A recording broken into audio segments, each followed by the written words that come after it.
Are you a few years into your homeschool journey and starting to feel like you're completely failing? Do you look around at the curriculum, the mess, and just feel this crushing weight that you're not doing enough? Hello, and welcome to Support for Worried Homeschooling Parents, a place dedicated to supporting and reassuring you on your home education journey. You started homeschooling with a beautiful vision, but the reality is just really, really hard. If that sounds like you, just take a deep breath. You're in exactly the right place. That feeling of being totally overwhelmed, of looking at your kitchen table buried under math worksheets and half-finished art projects and just thinking, what have I gotten myself into? I know that feeling so well. Before I found my groove, I had days where the anxiety was so thick I just wanted to go hide in a closet. I told myself I was just tired, or that maybe I wasn't cut out for this. But the truth is that anxiety is a normal, and I'd even say necessary, part of the homeschool journey. It's a sign that you care a lot, but you don't have to let it run your life. You don't have to let anxiety be the captain of your homeschool ship. Today, I want to throw you a lifeline. We're going to walk through 5 keys to not just survive homeschooling, but to actually dial down that anxiety and find the joy you were searching for in the first place. We'll talk about a little philosophy, a lot of reassurance, and we'll definitely find some humour in all the chaos. I promise that by the end of this, you'll feel lighter, more capable, and ready to move forward with a little more confidence. So grab your coffee or tea and let's just talk parent to parent. Key 1, the philosophy of deschooling. The first key, and honestly, this one is the foundation for everything, is getting your head around the idea of deschooling. Now, if you're new to this world, that word might sound a little weird, maybe even a little radical. But I promise you, it's the single best gift you can give yourself and your kids as you start out. So what is deschooling? Really, it's the process of detoxing from the traditional school mindset. It's a dedicated time to rest and reset after leaving that formal system. Think about it like this. You wouldn't expect someone to leave a super stressful job on a Friday and then launch a brand new business on Monday, feeling totally refreshed, would you? Of course not. They'd need time to just breathe, to sleep in, to remember what they enjoy doing, to figure out who they are outside of that rigid 9-to-5 structure. That's exactly what deschooling is for your family. For years, you and your child have been trained to think that learning looks one specific way. It happens from 8 a.m. to 3 p.m. in a certain room with a set curriculum, and success is measured by tests and grades. That's a powerful idea to unlearn. Trying to leap from that right into the freedom of homeschooling without a transition is a recipe for anxiety and burnout. It's why so many of us start out trying to recreate school at home, right down to ringing a bell for lunch, and then wonder why everyone is so miserable. Deschooling is the cure for that. It's for you and for your kids. For your child, it's a time to heal from school pressures and let their natural curiosity, which might have been squashed, bubble back up to the surface. It might look like them sleeping in, spending hours lost in a Lego world, or binge-watching YouTube videos about deep-sea creatures. From the outside, it can look a lot like they're doing nothing. And this is right where our parent anxiety loves to spike. We think, they're falling behind. This is a waste of time. But here's the big mindset shift. Deschooling is not wasted time. It is the most productive work you can be doing. It's the foundation for a joyful, successful homeschool. During this time, your child is relearning that learning isn't a chore, it's an adventure. They're learning to be self-directed and follow their own interests. This is where a lifelong love of learning begins. And what about you?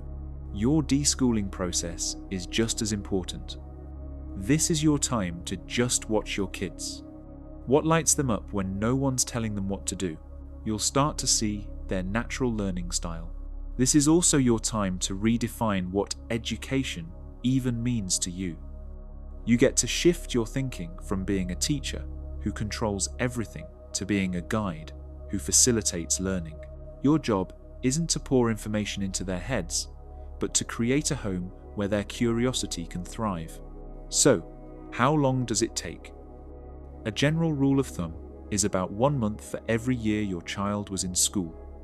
But there's no magic number. It takes as long as it takes. You have to let go of the timeline and just trust the process. This isn't a break from learning. It's a shift to a more natural way of learning that happens all the time at the grocery store, on a walk, while watching a documentary, or in the middle of a random dinner conversation. Embracing deschooling means giving everyone the grace and space to find a new, more authentic way to live and learn together. Okay, let's talk about our next key. You are not failing. Let me say it again. Just breathe it in. You are not failing.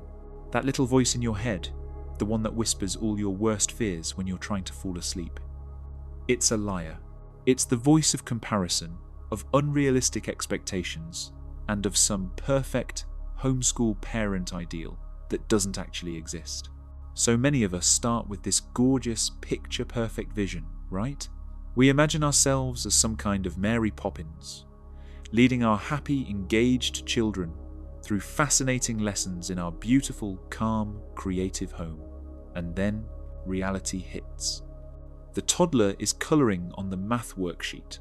The 10-year-old is having a meltdown over writing one paragraph. The baby's crying, and you haven't even had a shower. In that moment, the anxiety monster roars. See? You're failing. A real homeschool parent would have this under control. Have you ever felt that gap between the dream and the reality? I have. I have literally sat on my kitchen floor, surrounded by spilled glitter and tears, both mine and my kids, and thought I'd made a huge mistake. Here's the truth. What you're experiencing isn't failure, it's life. It's the reality of raising and educating actual little human beings who have their own moods and their own off days. Success in homeschooling isn't about having no hard days. Success is about showing up anyway, even on the hard days. We have to completely reframe what success looks like. It's not a perfect replica of a classroom. It's not finishing every page in the workbook. It is not a spotless house and kids who are always smiling and eager to learn. Those standards are impossible. Real homeschool success looks like this. It's when your kid who hates reading suddenly grabs a book on their own because you filled your home with great stories. It's that aha moment they have with a math problem, even if it took an hour of struggle to get there. It's that deep conversation about history that happens out of nowhere while you're driving to the store. It's knowing when to put the books away and go for a walk because you both need a reset. That's not giving up. That's wisdom. It's apologizing to your kids after you lose your patience and showing them what it looks like to be human and to value relationships. You feel like you're not doing enough. I get it. The weight of it all feels enormous. But let me ask you, are your kids loved? Are they safe? Are they learning anything? Even if that anything is how to work out a fight with a sibling, how to follow a recipe, or just how to be bored and figure something out, that is all part of their education. You have to give yourself permission to be imperfect. You will have days you feel more like Cruella de Vil than Mary Poppins, as that one meme says. That's not a sign that you're failing. It's a sign that you're human. The fact that you're worried about it, that you feel this anxiety, is proof of how deeply you care. Bad parents don't worry if they're bad parents. Your worry is a testament to your love. So on those tough days, just take a breath and remember what's true. Your home is not a school. You're a parent guiding your own kids, and you are doing a much, much better job than you think you are. You're not failing. You're just in the messy middle of a beautiful, worthwhile journey. Section 3. Key 3. Humour, embracing the mess. Our third key is one of your most powerful secret weapons for fighting anxiety: humour. You have got to learn to laugh. You have to find the humour in the mess, the chaos, and the total absurdity of homeschooling life. If you can't laugh at it, the stress will just eat you alive. I used to be so serious about all of this. I had laminated lesson plans. My storage bins were colour-coded. I thought our days needed to run with this quiet, academic dignity. And then my kids happened, and they brought chaos. Let me tell you a quick story. I was determined to do this amazing hands-on science lesson about volcanoes. It was going to be epic. I saw it on Pinterest, obviously. We spent the whole morning building this papier-mâché mountain. We painted it with these cool lava streaks. The grand finale was the eruption. Baking soda, vinegar, red food colouring. You know the drill. I gathered them around the kitchen table, gave my little speech about chemical reactions, and poured the vinegar in. And a sad little fizzle. That was it. Totally unimpressed. I thought, more vinegar. I grabbed the jug, and I didn't just pour it. I kind of dumped it, and this time it worked. A geyser of sticky pink foam shot up, hit the ceiling, and rained down all over the kitchen, the kids and me. It was a complete catastrophe, and it was hilarious. We learned 0 things about chemical reactions that day, but we learned that it's okay when things go wrong. We learned that making a mess can be fun, and I learned that I had to let go of my Pinterest perfect expectations. That was a huge turning point. I started looking for the humour in the daily chaos. The times the cat decides to nap directly on the math worksheet, the times you're trying to explain something important, and your child is way more interested in a stale cracker they just found in the couch cushions. These aren't failures of your homeschool day, these are your homeschool day. These are the stories you'll be telling for years. Humour is like a pressure release valve. It gives you perspective. Being able to step back in a stressful moment and say, okay, this is actually kind of funny, just diffuses everything. It reminds you that sometimes the most memorable moments are the ones where it all goes completely off the rails. So, look for the funny moments. Share them with someone who gets it. Find those homeschool memes and laugh until you cry because they're so true. Give yourself permission to have days that are less magic school bus and more just a hot mess. Let go of the illusion of control and just embrace the glorious, beautiful, and often hilarious mess of it all. Laughter is a sign of a healthy, resilient homeschool. Section 4. Key 4. A practical tool for overwhelm. Okay, let's switch gears and get really practical. When you're in the thick of it, when the anxiety is rising and you feel like you're drowning in to-do lists, sometimes you need more than a mindset shift. You need a tool. So, key number 4 is a simple, powerful tool I call the one thing anchor. That feeling of homeschool overwhelm usually comes from the sheer number of things we think we're supposed to be doing. The list is a mile long. Math, reading, science, history, art, laundry, dishes, and maybe a shower, if you're lucky. Our brain looks at that mountain of tasks and just short circuits. We end up bouncing between a dozen things and feeling like we got nothing done, which just fuels more anxiety. The one thing anchor is the antidote. It's so simple. Each day, you just choose one thing to be your anchor. This is your non-negotiable. It's the one thing that, if you can get it done, you can call the day a success, no matter what else falls apart. Everything else is just a bonus. How do you pick your one thing? It should be small and doable. It might be academic, or it might be about connection. For example, your one thing anchor for Tuesday could be Read one chapter of our history book out loud. That's it. Not do a full history unit with a craft. Just read one chapter. It might take 15 minutes. Once it's done, you've succeeded. The day is a win.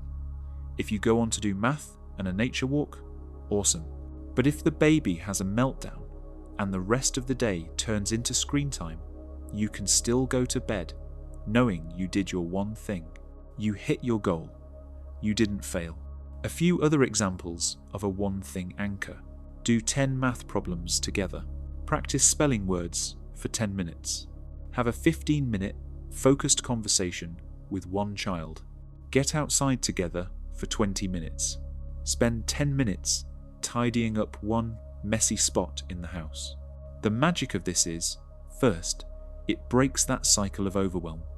It gives your anxious brain one clear thing to focus on instead of a giant scary list. Second, it guarantees a daily win. It builds momentum. When you start consistently hitting that small goal, you rebuild your confidence. You start to feel capable again. And that feeling of accomplishment is a powerful cure for the feeling of failure. This also helps you create a flexible routine instead of a rigid schedule. Trying to follow a strict, school-like schedule is a huge source of stress because life just doesn't work that way. But a simple routine built around a few anchors like a morning basket, your one thing, and quiet reading time is way more flexible. If things get derailed, you still have your one thing to ground you. So try it. Tonight or first thing in the morning, decide on your one thing anchor. Write it on a sticky note. Try to get it done early and get that win. This simple habit can totally shift your mindset from "I'm so behind" to "I'm making progress," and that will do wonders for your anxiety. Key 5. The power of connection. This brings us to our fifth and final key, and it really is the most important one. It's the heart of everything. When your anxiety is screaming, when you feel like you're failing at academics, when the curriculum feels like too much, I want you to shift your focus to one thing: connection. The single greatest advantage of homeschooling isn't academic rigor or a better curriculum. The greatest advantage is the chance to build a deep, lasting, resilient relationship with your kids. That's the whole point. I used to think my main job was teacher. I had to get the knowledge into their heads. I had to make sure they were hitting the benchmarks. I was so focused on being a teacher that I was forgetting my most important role, mom. Our focus on academics was actually hurting our relationship. We were having power struggles over worksheets. There were tears over multiplication. The stress of the school part of our day was poisoning the home part. Then, I made a very conscious shift. I decided that connection would be my number one goal. Before any lesson, my goal was to connect with my child's heart. I decided our relationship was more important than any single academic goal. What does that actually look like? It means starting the day with a cuddle on the couch instead of a demand to get to work. It means putting the math book down when your child is frustrated and saying, "I can see this is hard. Let's take a break and play a game." It means really listening when they tell you all about their latest video game or obsession, even if you find it a little boring. It means making eye contact, giving a hug, and choosing empathy over just demanding they comply. It means making read aloud time, family dinners, and inside jokes a priority. When you put connection first, something magical happens. The learning just follows. A child who feels seen, safe, and connected to you is a child who is open to learning. They're more willing to try hard things and admit when they don't get something. The power struggles fade because you're not fighting each other over a worksheet anymore. You're partners on an adventure. Focusing on connection is also the ultimate anxiety reliever for you. It takes the pressure off. Your main job isn't to be a perfect teacher. It's to be a loving, present parent. You can do that. You're already the world's leading expert on your child. Lean into that. When you feel yourself spinning out, worried if they're learning enough, ask a different question. Ask, did we connect today? If the answer is yes, if you shared a laugh, had a good conversation, read a book together, or just hugged it out after a tough moment, then the day was a success, period. The relationship you have with your child is the soil where everything else grows. Nurture that soil above all else. Conclusion. So that's it. 5 keys to help ease that homeschool anxiety that can feel so crushing. First, embrace deschooling. Give everyone the grace and time to find a more natural way to learn. Second, please hear this. You are not failing. Let go of those impossible expectations and redefine what a successful day looks like for your family. Third, find the humour in it all. Learn to laugh at the mess. Those chaotic moments are often the best ones. Fourth, use a practical tool like the One Thing Anchor. Give yourself a clear focus and a guaranteed win every single day. And finally, above all else, focus on connection. Your relationship with your child is the most important thing. If you nurture that, the learning will come. I know this is hard. I know this is a heavy weight to carry. But you were drawn to this for a reason. You have what it takes to do this well. It won't look perfect, but it will be yours. It will be this unique, messy, beautiful adventure that you're building with your family. Please, be kind to yourself. You are not alone in feeling this way. We are all just doing our best, one day at a time. Take a deep breath. You've got this. Thank you so much for hanging out with me. If this was helpful, I'd love it if you'd subscribe for more encouragement and practical tips. And I really want to build a community here, so please head to the comments and share your biggest homeschool anxiety. When we share our struggles, we see we really aren't alone. You can also check out this other video I made about some of the main worries surrounding home educating and a little about the very important period known as deschooling, which I think you'll find helpful. Keep going. You're doing a great job,